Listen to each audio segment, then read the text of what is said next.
Well, we've got 4 guests on the episode today. Alli, we've got Laura and Jenna Stevenson, and of course, you and me.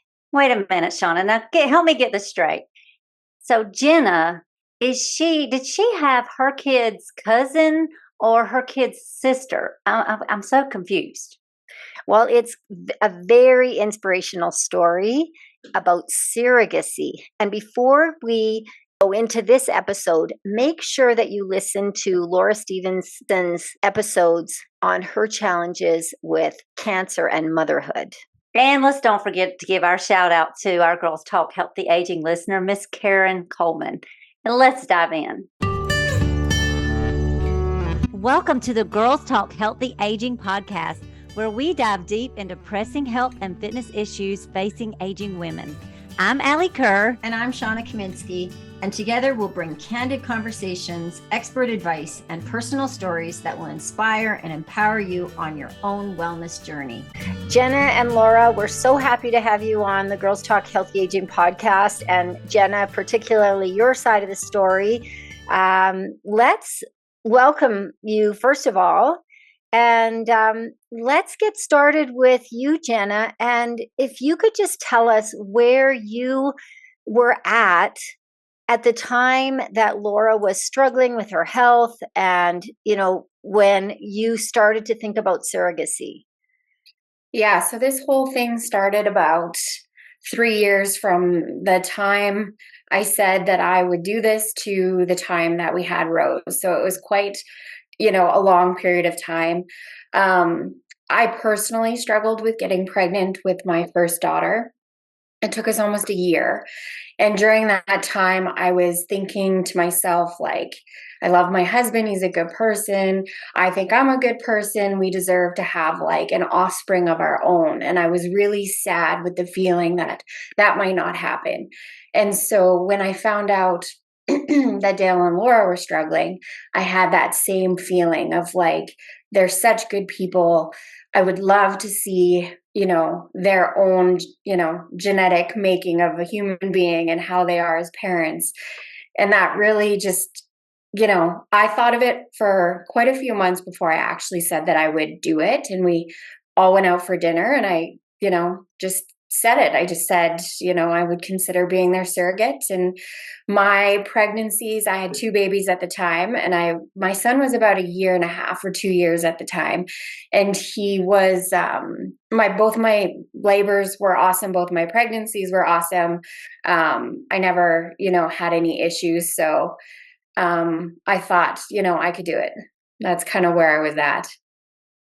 And Jenna, that's wow, yay, that you had great pregnancies. First of all, that's something that some people have, but a lot, some people don't.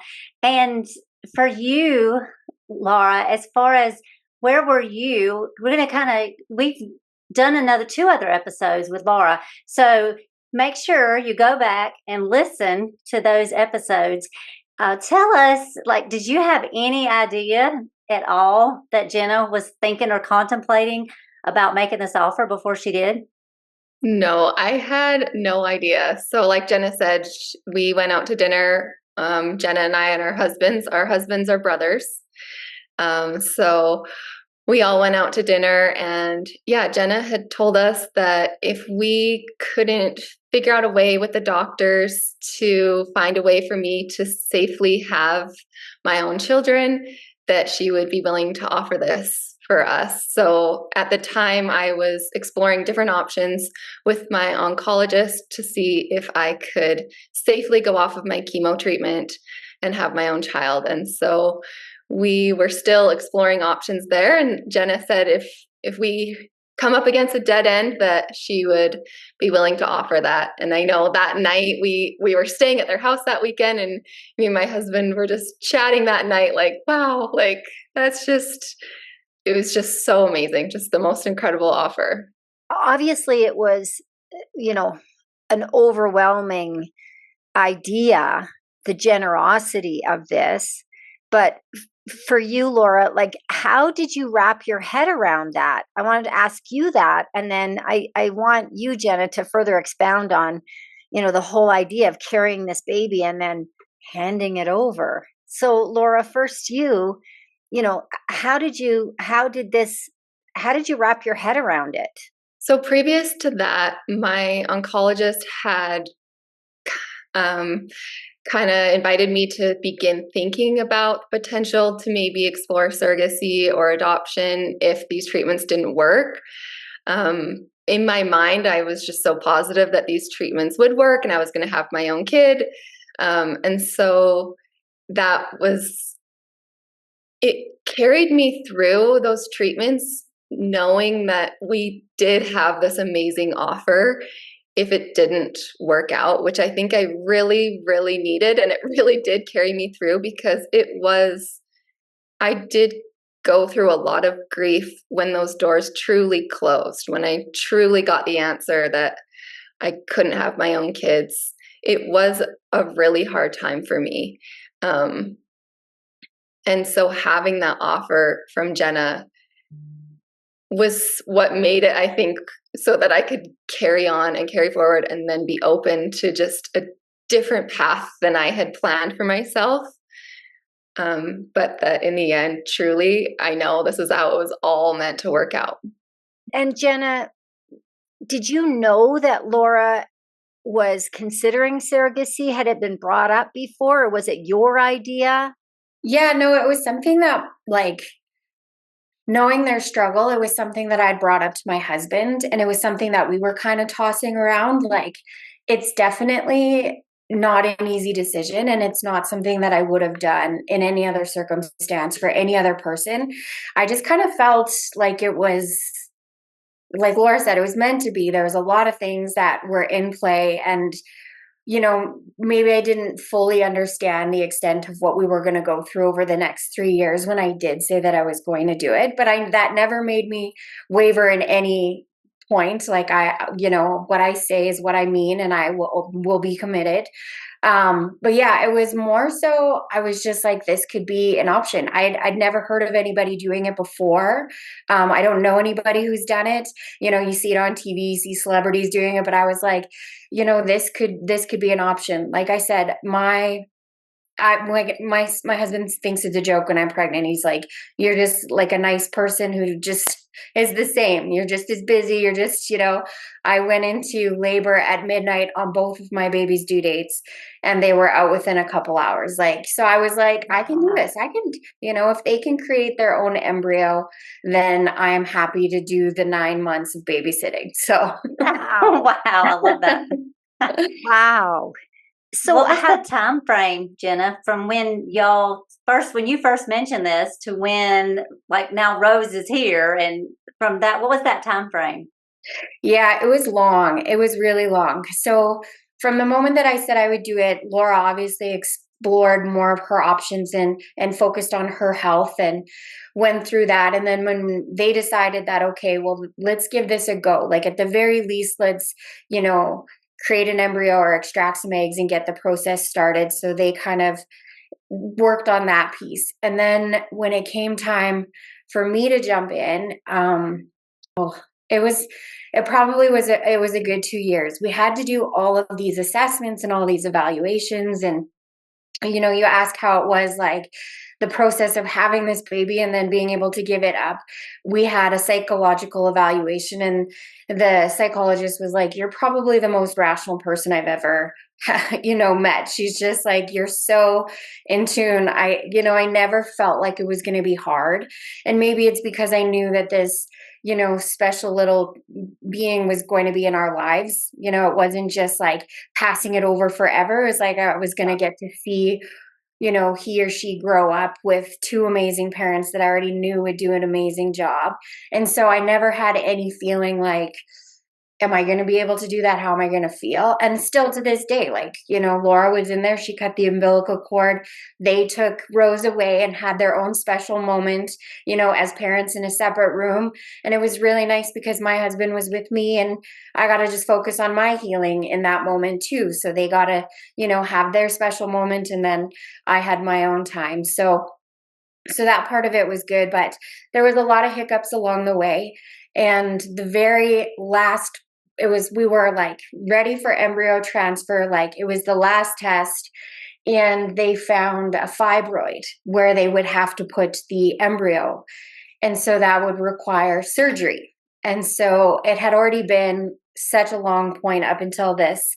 And I was like, is this the deal breaker? Like, is this, like how many women would consider doing surrogacy, but then also go through a surgery that's not generally required?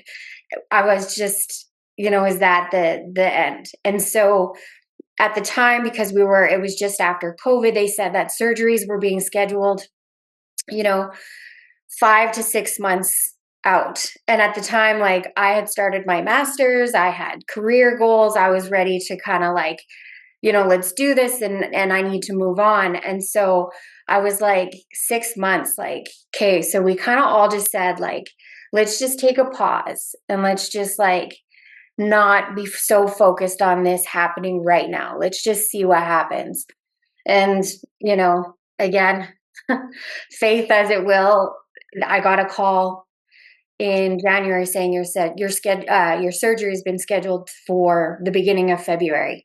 So not 6 months later, like, less than 2 months later. And I had my surgery. I was just like, okay, well, let's just do this and see how it goes. And we could still, maybe it's not the right thing, maybe because they weren't sure if the surgery would even get everything, if I would still be able to do it. And from that surgery, it was still going to be about a 6-week recovery. So again, everything just takes so much time. I'd have to go back through the testing after the 6-week recovery. And I mean, long story short, here we are with little Rose. How did you even know the process of surrogacy? It came from an idea, but like, how did you find out? Like, what's the process? Did you just talk to your family doctors? I'll let Laura speak to that because she was the one who did it all. So in the beginning, when I was still trying to find maybe a way to have my own child and be off of my chemotherapy, my doctor suggested getting embryos made just so that me and my husband could do IVF. So it would just shorten the amount of time that I would be off of my chemo drugs, and I wouldn't be wasting months and months, who knows how long, trying to get pregnant. So we had started that process with a clinic in Calgary. So we had some of those appointments. And then when we decided to shift, and that was during COVID. And so those appointments were just like Jenna said, everything just took months and months to get in. We didn't even really get started. We were waiting months and months. We only had a couple of appointments done by the time everything else happened. And the chemo treatment I was on didn't work. And then we decided to move forward with surrogacy. So at that point, we talked to that clinic and asked, can we shift gears and do surrogacy instead of IVF for myself? And so then they directed us to use this clinic, PCRM, in Edmonton, which ended up working out perfectly because Jenna and her husband Scott and their family live in Edmonton, and surrogacy clinics are few and far between. So that was just a huge miracle that there actually was a clinic in their city. And like Jenna said, she was doing her master's, she's working, she's very successful career. So it was amazing that she could be going to all these appointments and not be traveling days and days and staying in a hotel, different things. How old were your children at the time, Jenna? So when we kind of started this whole thing, I want to say my daughter was about 6 or 7. And so my son was, 4 or 5. And how did you explain the surrogacy to your children? So it's funny because we kind of let things progress until we knew it was actually going to happen. And my kids like absolutely love Dale and Laura. They like their favorite aunt and uncle.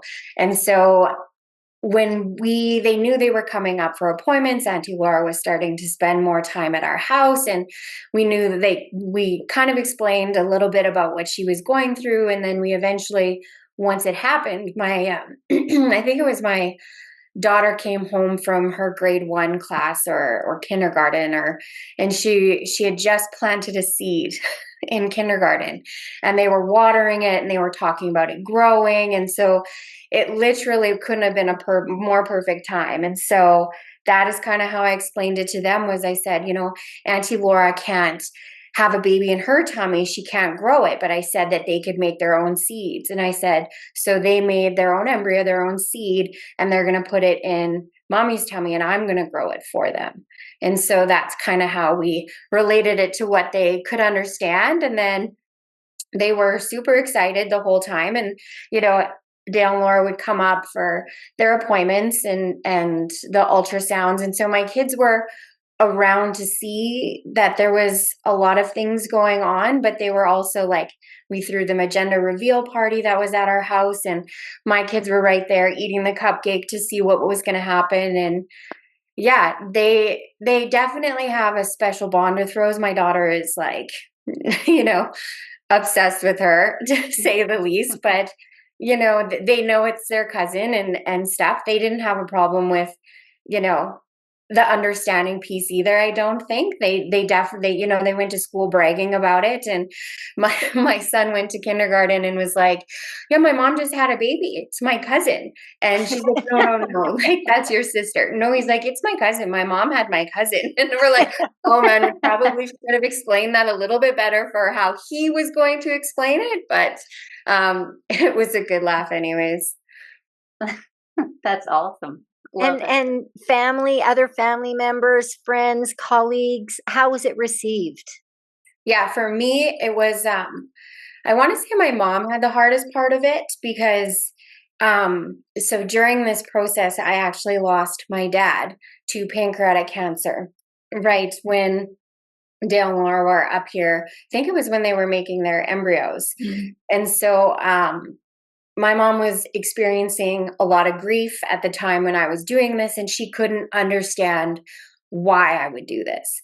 And so when it actually came and we were successful and we knew it was happening, and Dale and Laura were announcing it to their family that, I was having their child, we were all down for July 1st, Canada Day, at their house. And so I had my mom come down, and that was, she kind of was like, I don't understand why you're doing this. I get it. I love them too. And when they announced that they were going to have a baby, and the joy that everybody, both sides of the family were experiencing, my mom was like, I get it. I see why you're doing this. And so she totally came around, and she was, very supportive for the rest of it going through. But she was probably the one who had the hardest point. But everybody else, like school, work, everybody was so supportive. They were like, this is an incredible thing. So yeah, lots of support. Nice. And what about, I know y'all know each other, so you weren't worried about probably any legal implications, but for people that might go through this, I'm sure there's some kind of legal, and do the clinics handle that? Like, how is all that handled as far as the legality of the surrogacy?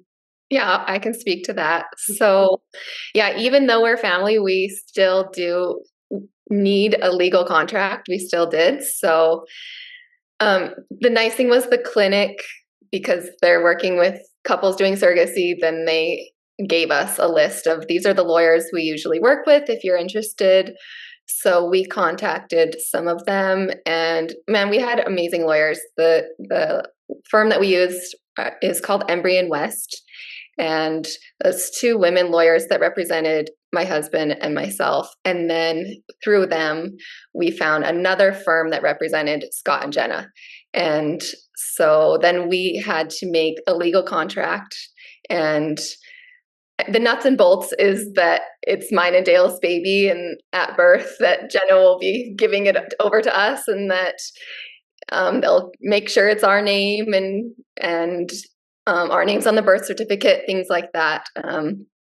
If you're using a surrogacy agency or someone that's not family, or someone that's just not as, maybe, I'll just say Jenna is just so incredible. So she was just like, let's just do the bare minimum legal contract that we need to do. But through a surrogacy agency, there would be a lot more things in there in place to kind of help the surrogate out with things that they might need along the way.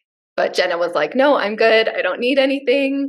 We'll just roll. So people that might be thinking about this process, this takes a while. I mean, this can be quite a lengthy route. I don't know how that is versus IVF, but I mean, this can be a long process. I can see from your perspective, Jenna, since you are family, you have had a previous relationship, you could see your families being close in the future, that it would make it a little easier for you to say yes, because this Rose you knew would be in your life. But it's still an incredible sacrifice. Yeah, like I said, I wanted to see them as parents, and we do a lot of holidays with them. And I'm just like, we can't be the only ones with a kid having to go to bed at 9, And I was like, they need to stay up all night and know what that feels like. They need to be around the clock changing diapers. I was like, I want to see them on this journey, this next set of, life. And so I was excited for them and excited to do it. It was overwhelming. There was a lot of emotions. There was a lot of different things out. We were very naive going into this. So you asked earlier, how do we even go about surrogacy? Did you know about it? It was like, no, we knew that you could do it, but we didn't know all the things that were involved. And, I think being oblivious was a bonus going into this, because we just took it in strides. And as one thing came up that was maybe unexpected, we just kind of were able to roll with it. And so that was nice, because I think if we knew the full extent, there would have been a little bit more hesitation. Can you share for you, Jenna, and then I'll have the same question for you, Laura, the toughest part for you, Jenna, and for your husband and your children, like this whole process, and then same question for you after that, Laura. Yeah, so everybody knows the hardest part for me was the medication. The drugs made me crazy, like actually crazy. And so I was never scared of medication. And Laura had always asked me, like, are you nervous about like the pills and the medication and what it could do to you? And I was like, super naive. I've never been on medication. I've never been to the hospital, never had any health issues. And so I was like, no, whatever. If I need to do it, I need to do it. And that's how I went into it. And then that is not how I have left that feeling. When they said, like, to dry up the milk, we do hormone pills, but there's going to be side effects. I was like, absolutely not. I'm done. I will never do anything like that again. They just like changed my entire, I want to say, personality. I didn't feel like me, and they made me very angry all the time. Like, I was super irrational, and I don't know if it's the same for everybody, but I have never experienced like the irritability and the rage that I had when I was on those pills. And, my husband was my punching bag. And so when you say like, this is a big thing for the whole family, it really is. It really, really was. It was, my husband having to make all the sacrifices and to be there and to like essentially not have his wife for those, few months that I was not myself. And that was hard on him, but he made it through. He said Dale will owe him for life. But Yes. but it was that was the hardest part, was just not being myself and being on all of those pills. And that was, even when the nurse was explaining you were going to be on these pills, I actually asked her to stop talking, because I just was overwhelmed with the extent of how many things I was going, like between the shots and the like I think one day I counted, I had 26 pills in a day. So Wow. it was.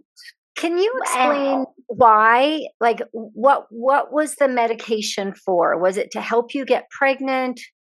Explain a little bit more for us that have not experienced any of this. Yeah, so I think it's essentially the same as IVF. So if any women who've gone through this and done IVF multiple times, I think they're saints. I think what they do is like, and I think maybe it was a little bit harder for me going through it because I was doing it for somebody else. Yeah. So there was like this added like, okay, I'm doing this because I'm going to have my baby at the end. I think with a lot of women who maybe go through IVF, that's their saving grace, is they have this, feeling such hope for themselves, and mine was a little bit different because I was going through it, but for somebody else. But essentially what they need to do is stop your body from ovulating and to trick it into not being able to get pregnant. And so that was the first part of it. And so everything is very timed, very like down to the hour. Like your appointment has to be at this time on this day. And then once they do the embryo transfer, then they have to trick your body into being pregnant so that it takes. And so the start to the finish, I think, with all of the medication is about 10 weeks. And then have you had any side effects that have like lingered from the medications that you took later on? Or did it kind of all clear up, the mood and all the side effects? Yeah. So as soon as I was done the drugs, I was like back to me. Like as Yeah. soon as I was able to we had our what was it, a 6-week ultrasound that they were like, okay, the embryo is viable, like this is going to work, then you kind of like you can stop the drugs. And that's when I just like became me, and everything from then on was just a normal pregnancy. So after that, everything was great, and I was fine, and I was normal again. But that was definitely the hardest part. How about then- you, Laura? Yeah. So, yeah. And with Jenna, like she's saying, there were so many pills, and then she briefly mentioned shots. There was so many shots she also had to do. And she has a picture of her packing to come down to our house, like she said, for July 1st when we announced it to our family. And she's just sitting on her floor, just surrounded by all of her packets of everything that she needs, and her syringes and all her medication. And that was just for a few days, just the amount of medication that Wow. she had every day. So Can we want that picture for we have a Girls Talk Healthy Aging Facebook group, and we share behind the scenes. So if y'all aren't in our group, go and join. The link is in the show notes, and hopefully we can get that picture and post it. Yeah, that would be great. Yeah. And I would say that was the hard part for us too. Like Jenna said, her husband, her mom, me and Dale, we all were kind of helpless. It really was Jenna doing it all. Like we really couldn't take any of that or carry any of that for her.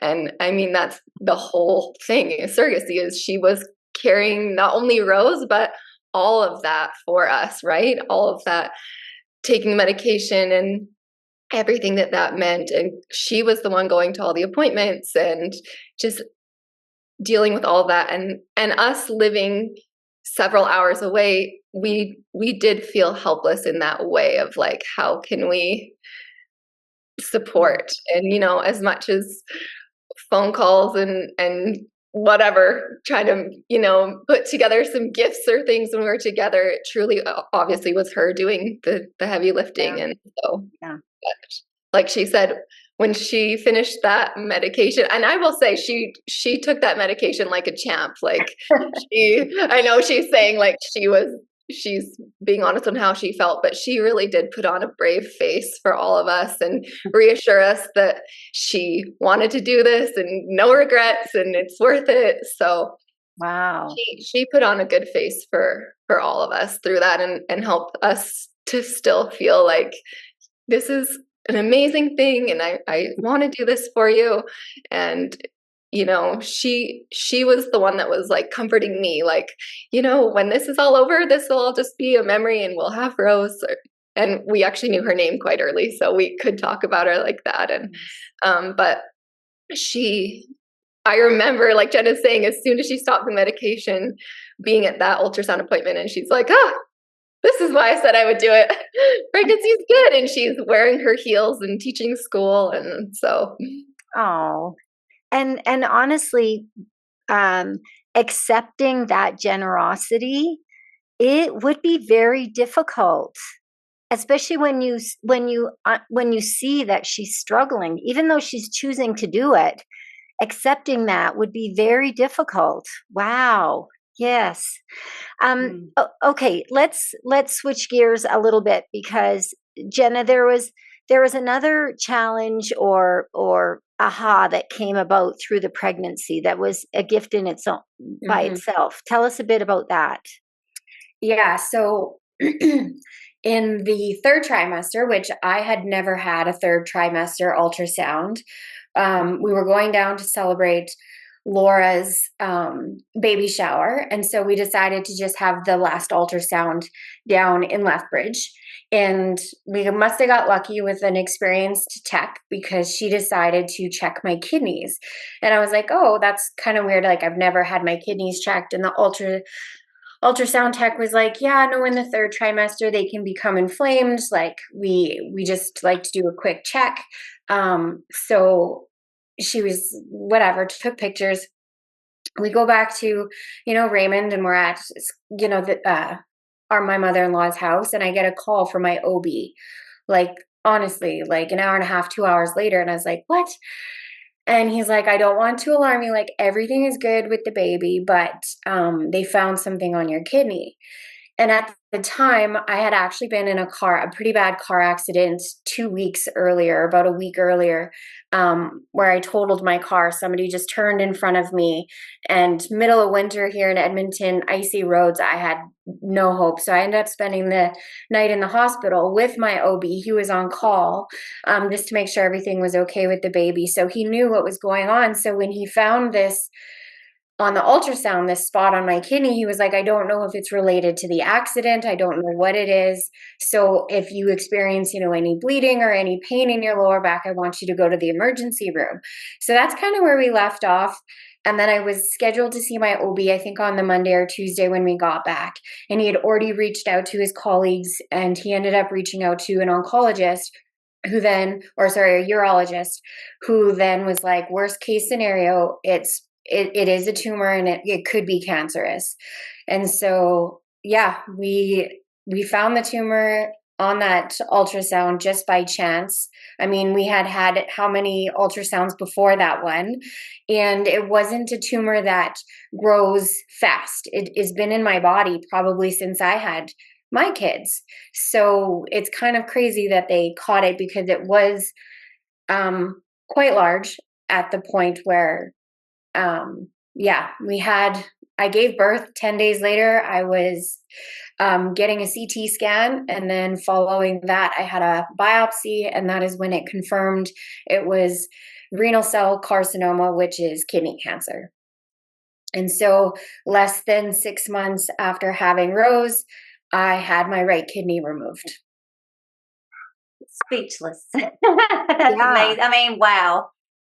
So this was just a different person doing the ultrasound, and they're like, we're going to check your kidney, and bam, your life from there forward. Did that change as far as the pregnancy time frame? Did they do anything different? Did everything kind of stay on track as normal, or were they worried about getting to this kidney cancer issue? It played a small role in terms of like here in Canada, they don't like to induce you if you don't have to be. So when they were monitoring, I don't know if you've seen a picture of Laura's husband, but he's massive. And so the running joke with this baby's going to be big. Like, this baby's going to be huge. And like, my husband's a big man too, his brother, but my babies were both like 8 pounds when 8'6". But this baby they were saying was already like measuring about 8 pounds about 4 weeks early. And so I was starting to get nervous that this child's going to also ruin my body. So that was like kind of weighing on our mind. And then I've never had high blood pressure or anything. And the week before I did get induced was I started to experience abnormal blood tests or high blood pressure, which I've never had ever. So our OB was the most amazing doctor I've ever had. He was so great, and he did everything that he could to try to make sure that we had this baby and that Dale and Laura were there. And so he was like, with your own personal stuff, this kidney situation, with a little bit of this high blood pressure, and with Dale and Laura wanting to be here, he was able to kind of push for us to get induced. And so, yeah, he induced us on Valentine's Day, and that's when we had Rose. And so we were all there together, and yeah, everything went smooth. But it wasn't a risk, like the type of cancer that they knew it was going to be, something that's slow growing. So it wasn't a matter of like, we need, like some women who get diagnosed with, stage 3 breast cancer, or stage 4 breast cancer when they're, pregnant. That was a lot different than this one. This wasn't, something that was needed to be addressed immediately. But. And so after Rose was born, 6 months later, you had your kidney removed, but did you have any treatment?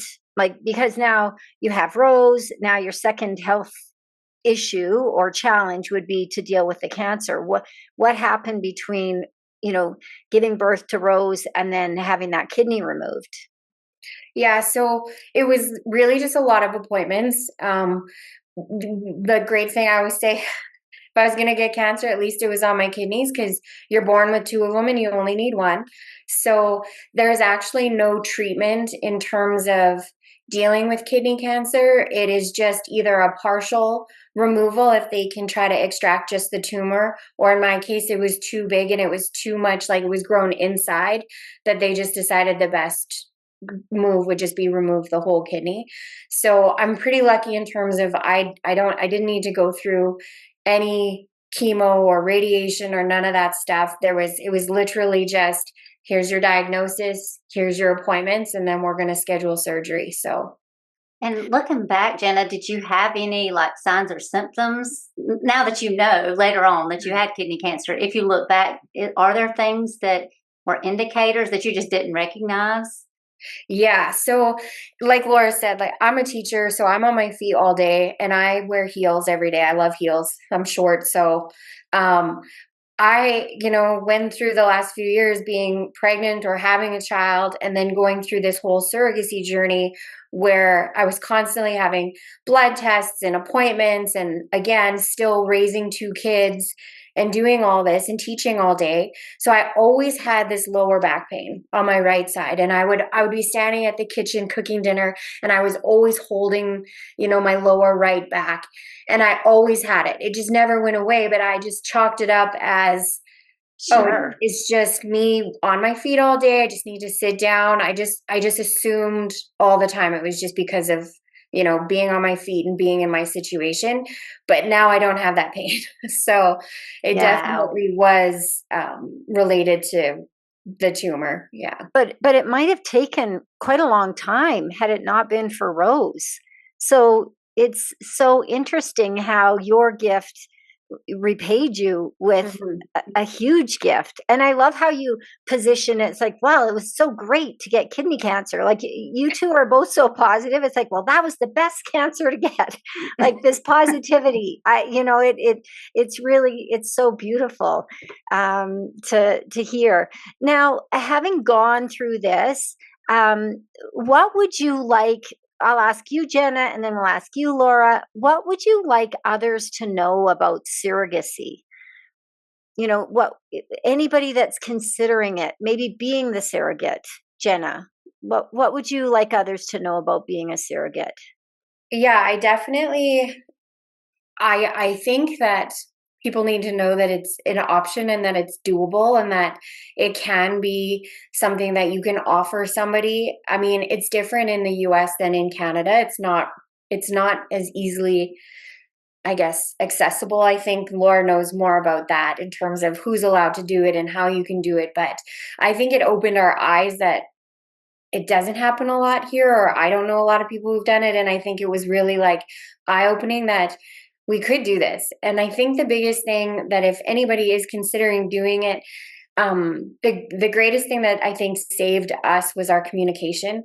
Like Laura and I grew so close through this whole process, and we had to be super vulnerable and super honest, even if it was hard, because we didn't want there to be any animosity or regret or, anything afterwards. Like we had to deal with everything that, in real time. And I think that was so important. I think that's why we are where we are and how successful it was just being able to be so open and communicative with how we were feeling and how we were thinking. And that was big. Yeah. How about you, Laura?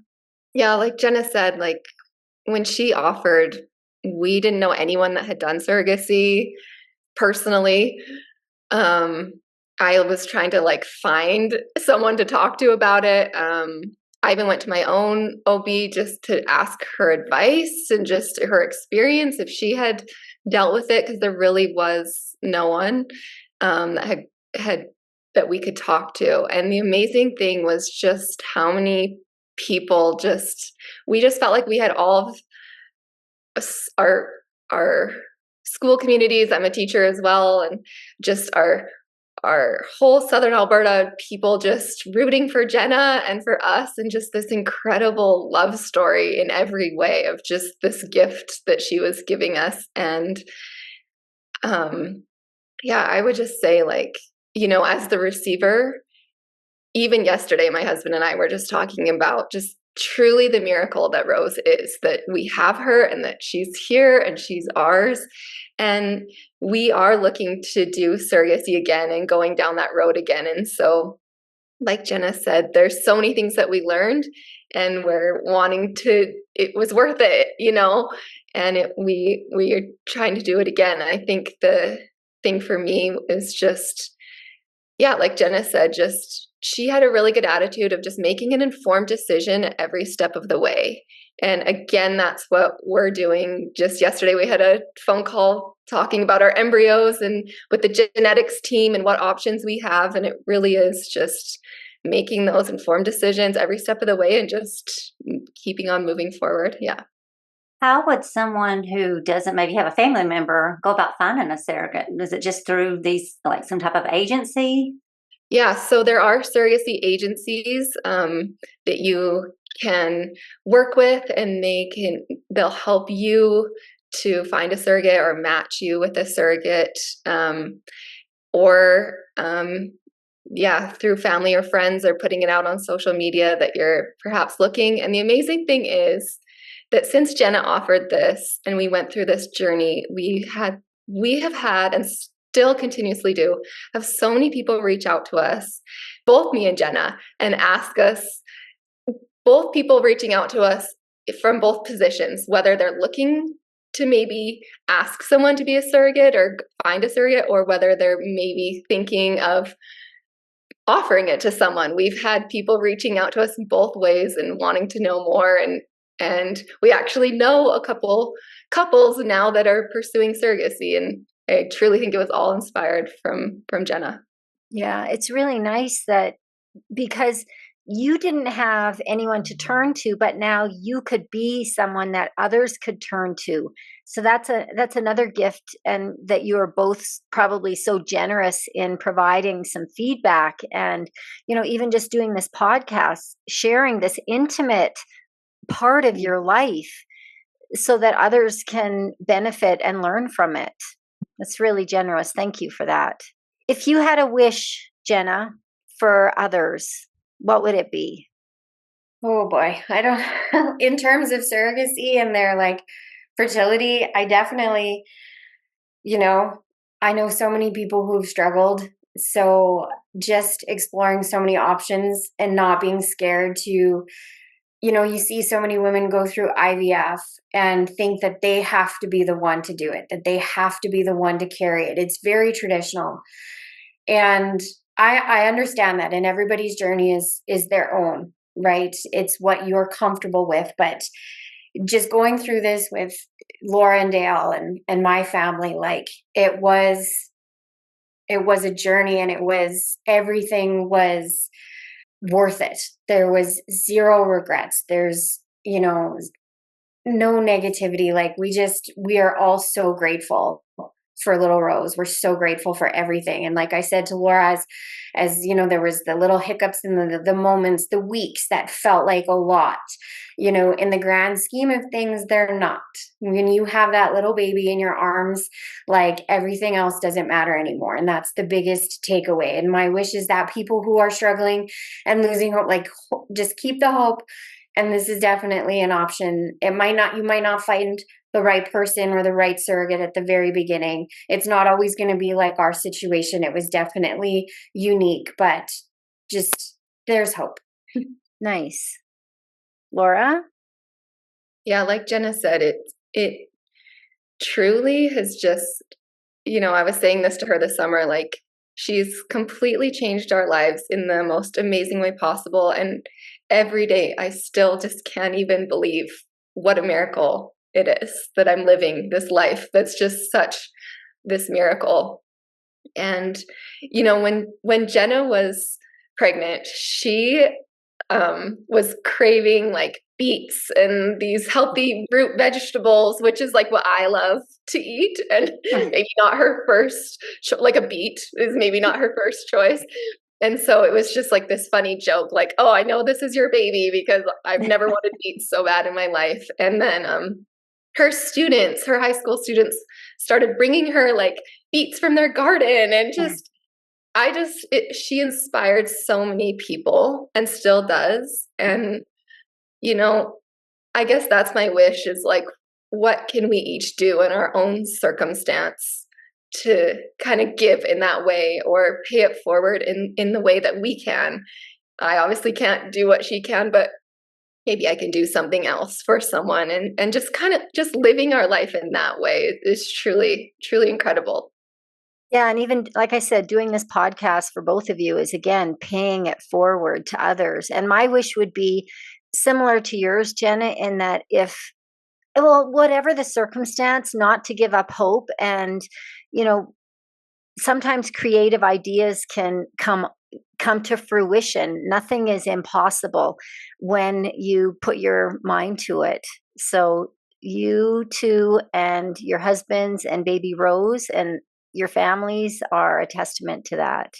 And my wish would be that we just take inspiration from your story because it's an amazing and inspiring story and just such a reminder that things can just really work out in amazing ways and miracles still happen.